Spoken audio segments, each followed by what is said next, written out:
저평가되고 안전한 주식 투자를 지향하는 파스타의 추천 종목 코너입니다. 파스타는 신속하게 분석하고 주식 트레이딩 할 수 있게 만든 도구로 특허 출원했던 시스템입니다. 향후 파스타를 이용한 저평가 종목을 선정하여 구독자와 카페 가입자에게 알려드릴 예정입니다. 구독과 좋아요 꼭 눌러주시면 복 많이 생길 수 있도록 우량 정보가 전달될 것입니다.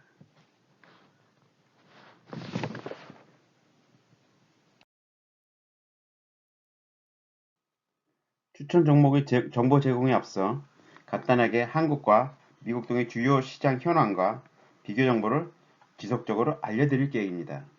그 이유는 한국의 주식시장은 우리 경제와 마찬가지로 가장 국제화된 주식거래 창구로 운영되고 있기 때문입니다. 한국의 종합주가지수는 민주정부와 비민주정부의 집권 여부에 따라 부침이 매우 심한 특징을 보이고 있습니다.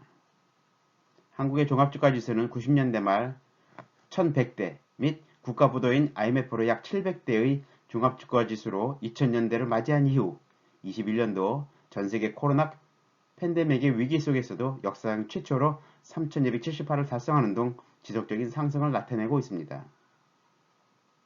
IMF 이후 김대중과 노무현 정부의 민주정권 시절 종합주가지수는 큰 폭의 상승세를 나타냈으나 이명박, 박근혜 정부는 민주정권의 상승세 대비 하락세를 보였습니다. 촛불혁명 이후 문재인 정부 시절 전세계의 코로나 팬데믹으로 인한 세계의 총체적인 위기 속에서도 역사상 처음으로 종합주가지수는 3200을 초과하는 성과를 나타내기도 하였으나 뒤를 이은 윤석열 정부 들어 종합주가지수는 지속적인 하락세를 시현 중에 있습니다. 한국의 코스피, 미국의 다우지수를 비교해 보았습니다. 01년 이후 미국의 다우지수는 공화당과 민주당의 정권 변동에도 관계없이 계단식의 견조한 성과를 보이며 33,300대의 지수를 보이고 있습니다. 한국과 미국의 지수추이 비교를 보면 미국의 다우지수는 2000년 이후 약 2배 정도의 지수 상승률을 보였으며 지속적인 상승을 보여주고 있습니다. 한국의 종합지수는 90년대 최고치 1100 이후 약 1.2배의 지수 상승률을 보였습니다. 미국 대비 경제 규모가 작은 한국의 지수 상승률이 낮은 것은 경제의 독점 구조, 부정부패 등 비민주적인 요소와 남북의 냉전 상태, 부동산 편중 소유의 낮은 국토 생산성, 고물가와 저출산, 그리고 고령화 등 낮은 국민 생산성에 기인한다고 보입니다. 세계 주요 지수와 코스피의 추이 비교를 해보았습니다. 주요 국가의 지수의 견조한 상승세 지속, 러시아와 우크라이나 전쟁의 장기화로 인한 경제적 충격 없이 미국, 일본, 유럽, 중국 등 세계 주요 국가의 지수는 지속 상승하고 있으며 경제는 순항 중인 것으로 나타나고 있습니다. 한국 코스피의 상대적 부진 추세는 지속되고 있습니다. 세계 주요 국가의 지속적인 지수 상승과는 달리 한국의 종합주가지수는 부진한 모습을 보이고 있습니다. 종합주가지수를 상승시키는 주요 주체는 국민입니다. 즉 국민의 가용소득이 늘어야 하지만 물가 급등, 금리 급등, 유가 급등과 부동산 폭락, 외교 실패로 인한 국가 주력 산업의 위축과 무역수지 악화로 국민이 주식에 투자할 소득이 축소되고 있는 것에 기인한다고 보입니다.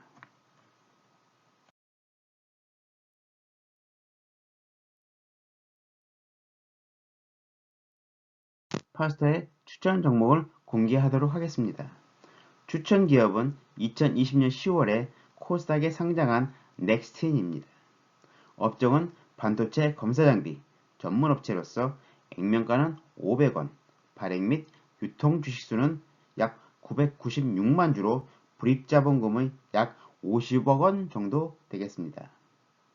2022년 연결기준 매출액은 1161억 원으로 공시하였습니다.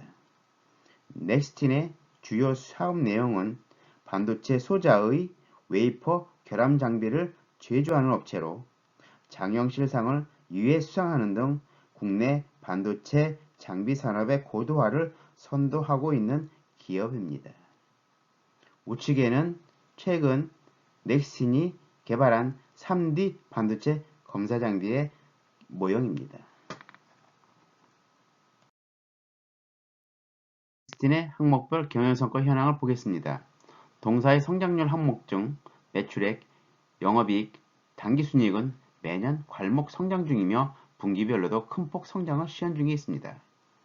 수익성 항목 중 영업이익률은 21년도에는 38.8%, 22년도 들어 안정적인 50% 이상의 업종 내 경제적인 수익률을 보이고 있으며 동시에 매출액 순이익률도 업종 내 기업들 중 최고의 수익률을 시현하고 있는 것으로 보입니다.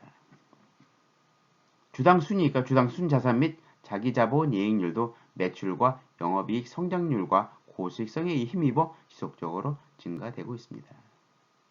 안전성 항목 중 부채 비율은 100% 이내, 당좌 비율은 3분기 기준 약 400%및 유보율이 18배에 이르는 등 우량 조건의 기업을 형성하고 있는 중입니다. 넥스틴의 리스크 요인 분석 정보를 알려드리겠습니다. 넥스틴의 베타 개수는 1.22로 시장 움직임 대비 약간의 탄력적인 움직임을 나타냄으로써 투자자는 시장 흐름 대비 예측이 가능한 상태에 있습니다.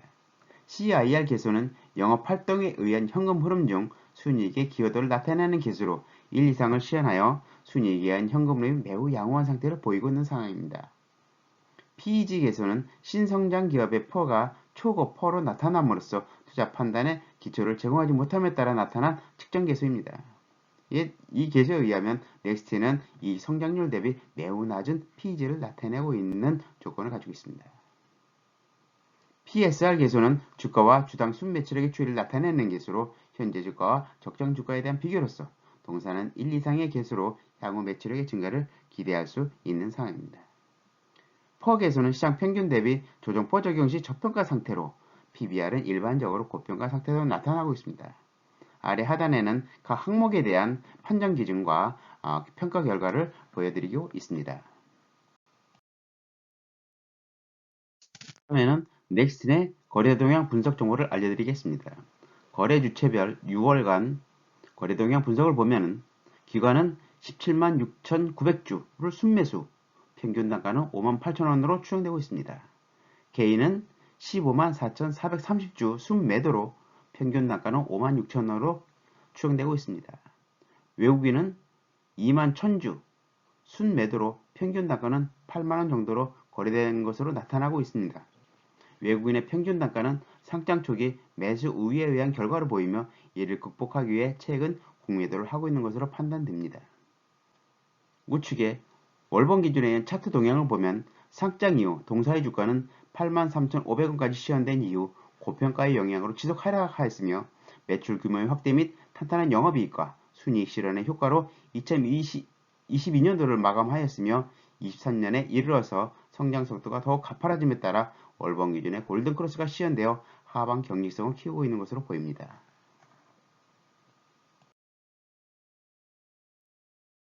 넥스틴의 신제품의 사업 현황 및 공급 계약 현황을 살펴보겠습니다. 신제품, 아이리스, 세계 최초 3D 반도체 검사 장비입니다. 낸드 플래시 생산 공정을 위해 200단 이상의 초고적층의 정보 공간을 웨이퍼에 축적 시 하단에 존재하는 결함을 발견할 수 있는 신제품으로 향후 고난이도의 반도체 생산의 필수 장비로 그 위치를 매김할 것으로 전망되는 상황입니다. 우측 공급계획 현황을 보면 지난 1년간 넥스틴은 약 851억 원의 공급계약을 수주하였으며 발주국은 주로 반도체 생산 및 전세계 공급을 담당하고 있는 중국과 한국의 업체에 공급하였으며 특히 연중 내내 계약이 이루어지고 있는 점이 두드러진다 하겠습니다.